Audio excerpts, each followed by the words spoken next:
So obviously this is a year in review with COVID. What were some of the challenges that the city faced when COVID started?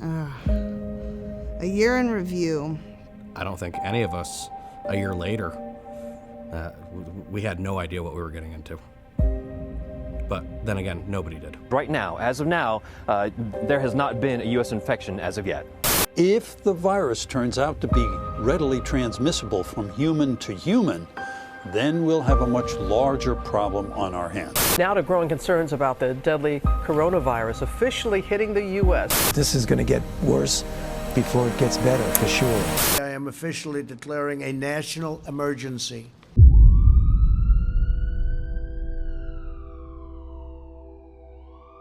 Challenges were aplenty in 2020, and I don't think that there was any single one of us that could have anticipated what we would have dealt with when we started hearing about the coronavirus. I think the craziest thing when you think about COVID is it was my first week on the job. I walked in and, basically got my office settled, and then my second meeting was on COVID with the health director.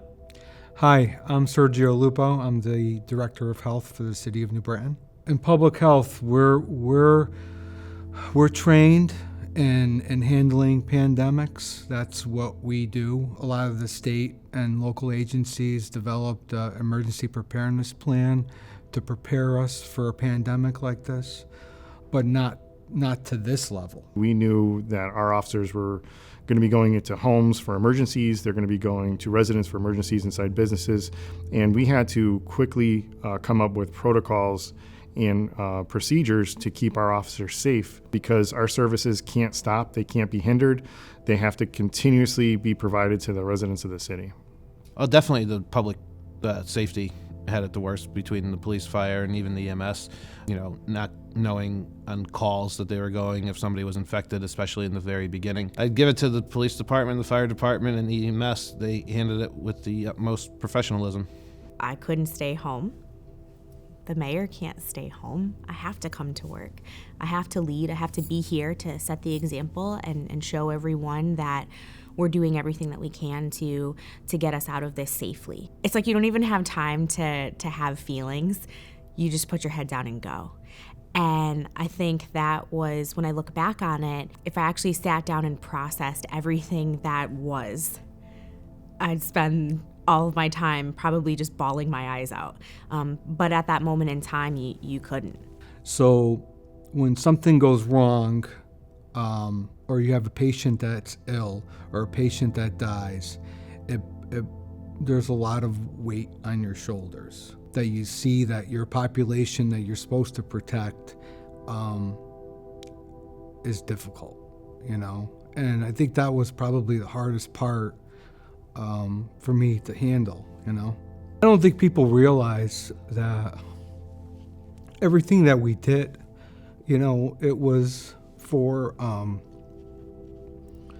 to protect the general public and the people, and you just felt like you were helpless.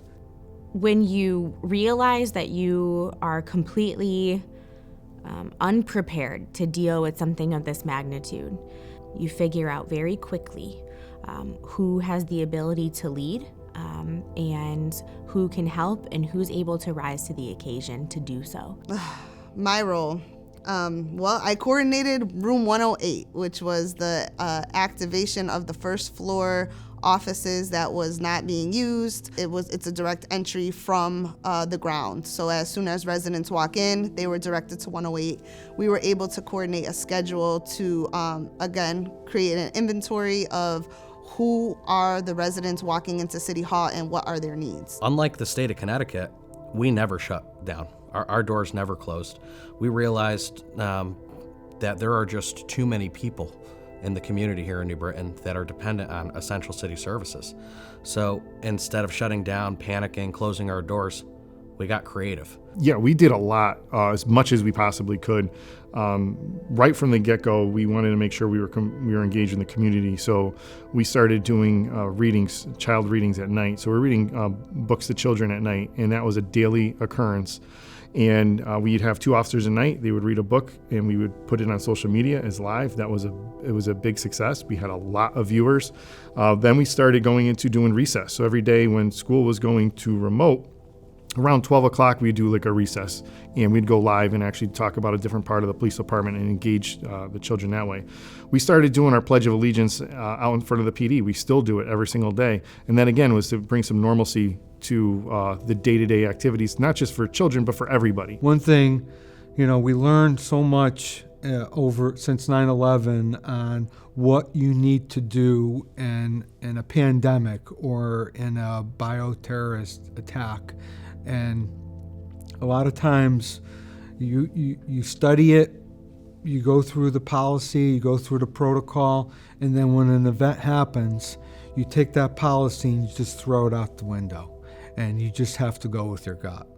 And I think that the biggest part of our success was going with your gut and making those hard decisions. And I feel comfortable making those decisions because I know that it was in the best interest of the community I serve. I feel very confident that after this full year looking back, we've developed a plan, a model for future administrations here in the city to look to. God forbid something like this were to happen again. And I give all the credit in the world to the mayor. If Aaron Stewart was not mayor right now, I feel like this would have been a very different outcome. It was balancing public safety, but also normalcy at the same time, and I think she did that incredibly well. We tried our best to not cancel anything, to be able to still provide concerts and baseball games, and we tried so hard, and I think people are really going to look forward to going back to doing these normal activities that we once took for granted. When it comes to what I think New Britain residents can look forward to the most, it's just enjoying life as normal as possible. I don't know if it'll ever be normal again after this last year, but I think we'll get back to it, as tough as that might be. We're still not out of it. As the vaccine continues to roll out, and now we're still dealing with, vaccinations and the availability of them and how that's going to work. While we're a year out, we still have a ways to go with putting COVID-19 behind us, that's for sure. But rest assured, if it's one thing we do know, it's that we have the right people in the right places to get us through and get us out safely. As a public health professional, I'm convinced that this COVID vaccine is one of the safest and the most effective vaccines, and it's the right choice for almost everyone. I think the takeaway from the residents of New Britain to know they're in good hands. You got good people working here. You got really good people from all levels that are really dedicated to their job, and I saw it firsthand. And again, proud to be working here. Are we better prepared now than we were a year ago? No doubt about it. But it's the lessons that we have learned in the last year that we'll take with us for the rest of our lives, undoubtedly. I will be curious to see how the history books speak about and write about the COVID-19 pandemic of 2020 because there are just so many stories to tell of what was really going on the inside, and even this video will only scratch the surface of that.